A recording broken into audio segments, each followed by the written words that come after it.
Good morning my dear students and friend. आज के इस वीडियो में मैं आपको बताऊंगा कि एंगल ग्राइंडर को कैसे यूज़ करते हैं और क्या क्या प्रिकॉशन लेनी है। ये अभी मैंने डिवॉल्ट कंपनी का DW801 एंगल ग्राइंडर परचेज़ किया है और अभी ये मैंने लगभग 2650 रुपये का लिया है। जब आप ये वीडियो देख रहे होंगे तब ये हो सकता है कि थोड़ा महंगा हो या उससे थोड़ा सस्ता भी हो सकता है। तो अभी हम इसकी अनबॉक्सिंग करेंगे और देखेंगे इसमें क्या क्या एसेसरीज इसके साथ में आती हैं। ये मैंने अभी चंडीगढ़ से मंगवाया था, लेकिन अगर आपने ये लेना हो तो आप अमेजोन पे जाकर भी इसका ये मॉडल जो है वो अगर डालेंगे तो आपको ऑनलाइन भी आप अपने घर इसको जो है वो मंगवा सकते हैं। रेट इसका जो है वो कम ज़्यादा हो सकता है उस टाइम में। इसके बीच में ये आपका एक मैनुअल आती है जिसके बीच में यहाँ पर पहले पेजों में जो है इसके एक्सेसरीज के नाम लिखे होते हैं और किस एक्सेसरीज को कैसे फिट करना है इसके बारे में दी होती है। और साथ में यहाँ पर आगे अलग अलग लैंग्वेज में जो है सेफ्टी प्रिकॉशंस भी दिए होते हैं और किस तरह से इसको यूज़ करना है। और साथ में ये वारंटी कार्ड भी साथ में आता है। यहाँ पर डेट वगैरह डाल देते हैं जहाँ से भी आपने लिया हुआ होता है। तो इसके बीच में आपका ये एंगल ग्राइंडर है DW801 और इसके जो आरपीएम है आपके ये 11,000 आरपीएम है। आरपीएम का मतलब होता है, जैसे जो स्टूडेंट हैं उनके लिए कई बार ऑब्जेक्टिव टाइप क्वेश्चन में आ जाता है, यानी आरपीएम की फुल फॉर्म क्या होती है। तो आरपीएम की फुल फॉर्म होती है रिवोल्यूशन पर मिनट, यानी कि एक चक्कर में कितने मिनट एक मिनट में कितने चक्कर ये घूमता है, रिवोल्यूशन पर मिनट। तो ये 11,000 आरपीएम जो है वो एक मिनट के अंदर लेता है। ये इसका बैक साइड में इसका ये ऑन ऑफ है, यहाँ से ऑन ऑफ। साथ में ये आपके नट जो है वो उसी के साथ में रहते हैं ब्लेड को टाइट करने के लिए। और ये इसका लॉक होता है, इस चक को लॉक करने के लिए जब भी हमने इसको नट को खोलना है या टाइट करना है। और ये दो नट जो है वो उसके साथ में होते हैं। इसके साथ में ये गार्ड होता है, सेफ्टी गार्ड, ताकि ब्लेड वगैरह अगर टूटे तो आपकी तरफ को ना आए। इसके साथ में ये हैंडल होता है और ये लगभग 2-2.5 मीटर की जो है वो आपकी वायर आती है साथ में। तो ये जो हैंडल है, इस हैंडल के ऊपर ये जो है कवर लगा हुआ होता है एक प्लास्टिक का, इसको आपने बाहर हटा लेना है। ये चूड़ी को बचाने के लिए होता है ताकि चूड़ी खराब ना हो। ये हैंडल जो है आपका यहाँ पर लग जाता है। और ऑटोमोबाइल वर्कशॉप के अंदर इसका प्रयोग जो है वो वेल्डिंग, अगर कोई पार्ट हमने वेल्डिंग किया हुआ है उससे वेल्डिंग बड़े मटेरियल को जो है वो फिनिशिंग देने के लिए जो है हम इसका प्रयोग करते हैं। तो इस तरह से ये ग्रिपिंग करने के लिए होता है और दूसरा हाथ जो है वो हम यहाँ से इसको जो है वो पकड़ते हैं। उसके बाद हम इसके बीच में आती है आपकी ये जो भी हमने डिस्क लगानी होती है, यहाँ पर कटिंग ब्लेड लगाना है तो कटिंग ब्लेड को टाइट करने के लिए या जो भी हमने ब्लेड यहाँ पर यूज़ करना है उसको टाइट और खोलने के लिए जो है ये चाबी जो है इसके अंदर आती है। तो सबसे पहले इसको यूज़ कैसे करते हैं, ये जो गार्ड आपका, इस गार्ड को जो है वो यहाँ पर बिल्कुल छोटे छोटे जो है वो उभरा हुआ हिस्सा जो है वो यहाँ पर बना हुआ है, यहाँ पर देखेंगे आप, और एक यहाँ पर है और एक बड़ा सा हिस्सा जो है वो यहाँ पर है। तो इसको जो है आपने इस तरह से अपने जिस टाइप से इसका ऑन ऑफ स्विच है उस साइड को आपने रखना है। और इसके जो ये ग्रूव है, ग्रूव को आपने बड़े वाले ग्रूव को जो है वो यहाँ पर रख के घुमा सकते हैं आप इस तरह से। लेकिन जब आपने इसको टाइट करना है तो आपकी पोजीशन जो है वो इस तरह से रहनी चाहिए, ये ऑन ऑफ स्विच वाली साइड को इस तरह से आपने इसको टाइट कर देना है।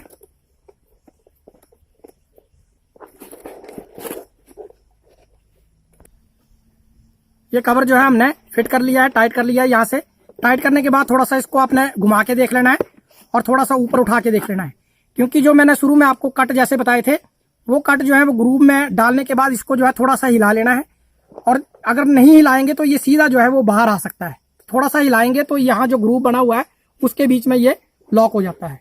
उसके बाद ये नट जो है वो आपका इसी तरह से लगेगा नीचे ये आपका कटिंग ब्लेड है, ये इसी डिवॉल्ट कंपनी का है। तो इसको जो है वो फिट करती बार जो है वो इस तरह से फिट नहीं करना है इसको हमेशा जो है आपने इस तरह से फिट करना है। ये जो स्टील वाली जो वॉशर आपको दिख रही है, इसको जो है आपने ऊपर वाली साइड में रखना है। और ये नट जो है वो आपका, इसमें जो आपको ये ग्रूव दिख रहा है इस नट में, ये ग्रूव जो है अगर आपने कटिंग ब्लेड फिट कर रहे हैं तो ये ब्लेड जो आपका ग्रूव जैसा है ये ऊपर वाली साइड को आएगा। और फिर आपने ये वाला जो आपका लॉक है, इसको चक को लॉक करने के लिए इसको आपने प्रेस करना है, तो ये आपका इस तरह से लॉक हो जाएगा। और यहाँ पर आपकी ये जो की है, इस की को आपने यहाँ पर फंसा के जो है वो टाइट कर देना है। तो ये आपका कटिंग ब्लेड जो है वो लग गया है। तो इस तरह से आपने इसको पकड़ के जो है किसी भी चीज को, अगर पाइप को काटना है तो आप इस तरह से जो है वो इसको काट सकते हैं। इसके अलावा जो है एक ग्राइंडिंग व्हील जो है ये आता है। इसकी जो मोटाई होती है लगभग 5 mm की होती है।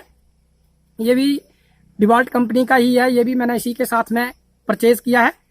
लेकिन इनको डाल के जो है ये लगभग 3000 का हुआ है। जो ब्लेड मैंने बता रहा हूँ, ये जो मैंने पहले कीमत बताई थी आपको, ये सिर्फ एंगल ग्राइंडर की थी जो कि 2650 रुपये थी। लेकिन अगर ये भी आपने साथ में ब्लेड लेने हो तो मैंने आपको बताया ये लगभग 3000 रुपये का पड़ा है।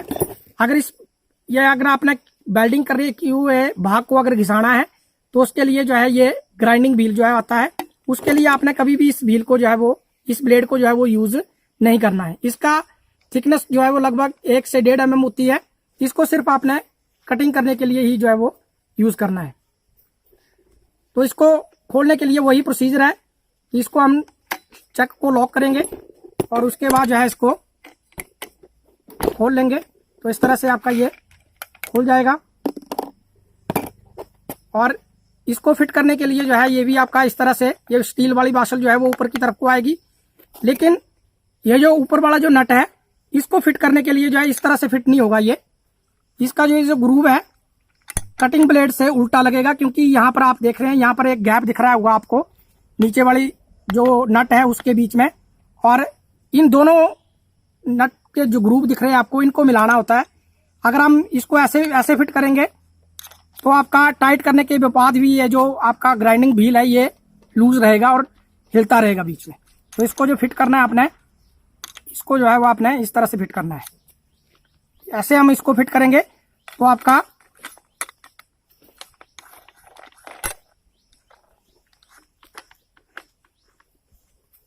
टाइट करने का वही प्रोसीजर है इसका भी। इसको भी आपने इस तरह से इसको ग्राइंडिंग व्हील को लॉक कर देना है और फिर जो है इसको टाइट कर देना है। और इसके बाद में ये आपका फिनिशिंग के लिए एक एमरी पेपर लगे हुए होते हैं इसके बीच में, फिनिशिंग पैड भी बोल देते हैं हम इसको। तो इसको भी फिट करने के लिए वही तरीका है, इसको खोल के हमने जो है इस तरह से इसको बीच में जो है फिट कर लेना है। और इसका प्रयोग जो है हम लकड़ी में भी कर सकते हैं और फिनिशिंग करने के लिए भी कर सकते हैं। ये दोनों जगह में जो है वो यूज हो जाता है। ये और अलग अलग ग्रेड में आते हैं। और ये वाला जो ग्राइंडिंग व्हील है ये भी अलग अलग, कई रफ में होते हैं, थोड़े से ब्रीक दाने में होते हैं। तो फिनिशिंग जो है इनकी अलग अलग होती है। तो ये इसके अलावा इसमें बहुत सारे से बफिंग पैड वगैरह भी फिट हो जाते हैं। और जो मार्बल का काम करते हैं वो आपके जो फिनिशिंग करने के लिए या पॉलिश करने के लिए जो पैड होते हैं वो भी इस एंगल ग्राइंडर के अंदर जो है वो यूज कर लेते हैं। और इसको हम एंगल ग्राइंडर इसलिए कहते हैं क्योंकि इसको हम अलग अलग एंगल में जो है वो हम यूज कर सकते हैं। और वर्कशॉप के अंदर भी जो है ये बहुत काम आता है, किसी टूल को काटने के लिए या किसी आयरन पाइप को काटने के लिए और वेल्डिंग किए हुए भाग को जो है वो घिसाने के लिए। हम इसको देखेंगे कि किस तरह से ये काम करता है। अगर आपने इस व्हील को इसके बीच में फिट करना है तो ये आपकी नीचे वाली बाशल तो ऐसे ही रहेगी जैसे ये लगी हुई होती है।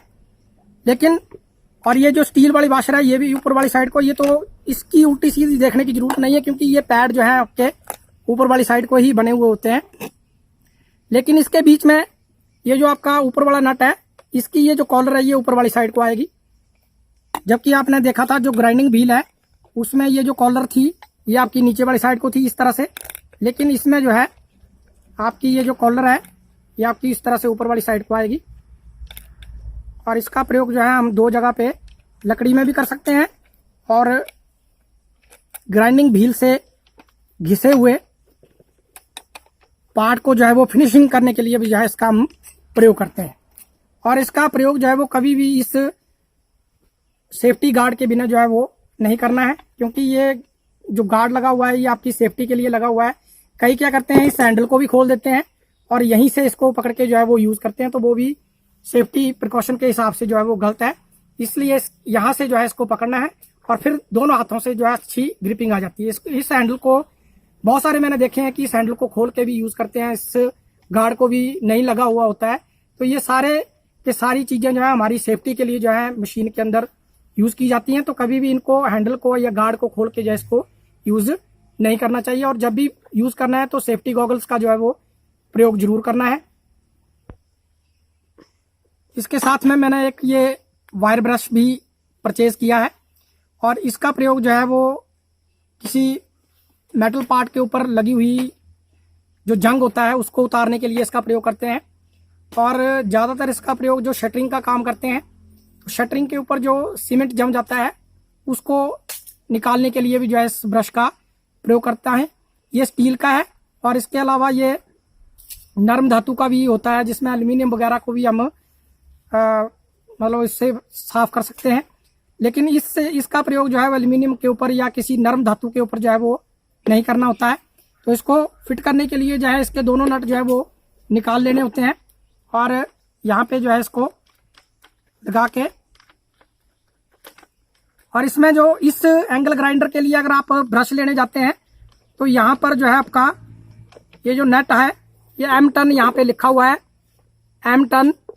तो इस एंगल ग्राइंडर के लिए जो है M10 नट वाला जो ब्रश जो है वो लगेगा, क्योंकि इससे जो बड़े ग्राइंडर आते हैं उनके लिए अलग साइज का नट जो है वो प्रयोग किया जाता है, उसकी चौड़ी जो है वो अलग होती है। और टाइट करने के लिए इसको जो है वो हम चक को लॉक कर लेंगे और यहाँ से 18-19 के स्पैनर से जो है वो उसको टाइट कर लेना है। इसमें 18-19 का नहीं लगेगा, 22 नंबर का नट जो है इसके बीच में लगा हुआ है और इसको जो है अपने इस तरह से टाइट कर लेना है।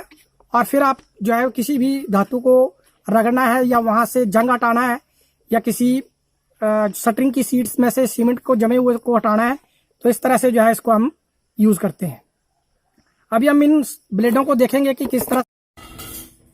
इस एंगल ग्राइंडर का प्रयोग करने से पहले आपने आंखों के ऊपर जो है वो गॉगल्स का जरूर प्रयोग करना है। इस तरह की सेफ्टी गॉगल्स जो है वो आपको मिल जाएगी।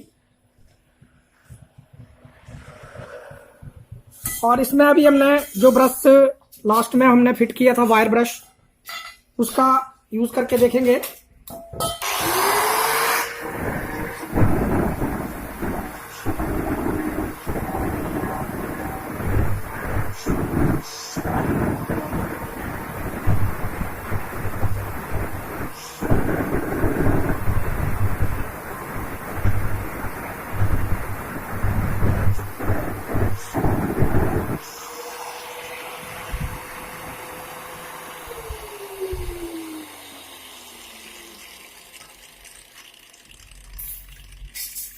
जैसा कि मैंने आपको बताया था कि इस तरह के ब्रश का प्रयोग जो है ज़्यादातर शटरिंग शीट के ऊपर लगे हुए सीमेंट को उखाड़ने के लिए या जंग को उखाड़ने के लिए किया जाता है, साफ करने के लिए।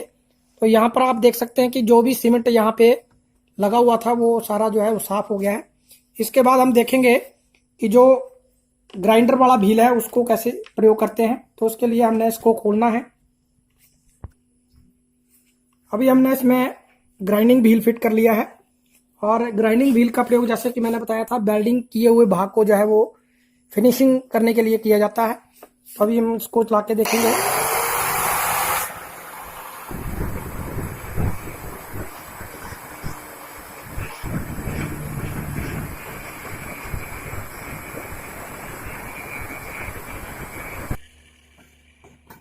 तो यहाँ पे आप देख सकते हैं कि ये बिल्कुल यहाँ जो उबड़ खाबड़ थी वेल्डिंग से बनी हुई वो सारी जो है वो साफ हो गई है।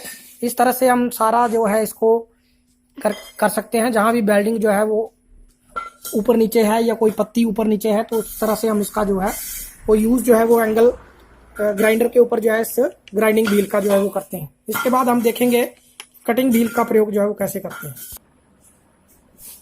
मेरा जो कैमरामैन है ये बोल रहा है कि ये जो फिनिशिंग करने के लिए व्हील है इसका भी यूज़ साथ साथ में बता दो फिनिशिंग करने के लिए। तो इसका जो यूज़ है, जहाँ कहीं जंग लगा हुआ है उसको उखाड़ने के लिए भी करते हैं और फिनिशिंग देने के लिए भी जो है हम इसका यूज़ करते हैं, और लकड़ी के ऊपर भी जो है हम इसका प्रयोग कर सकते हैं।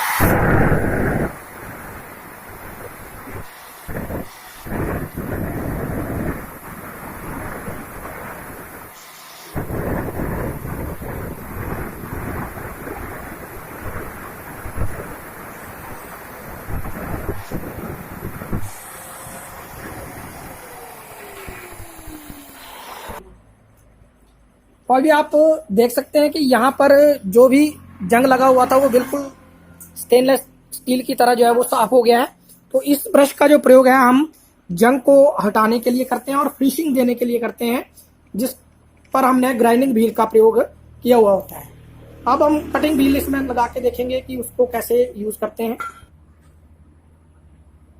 अभी हमने इस कटिंग ब्लेड का जो है वो यहाँ पर प्रयोग करके देखेंगे।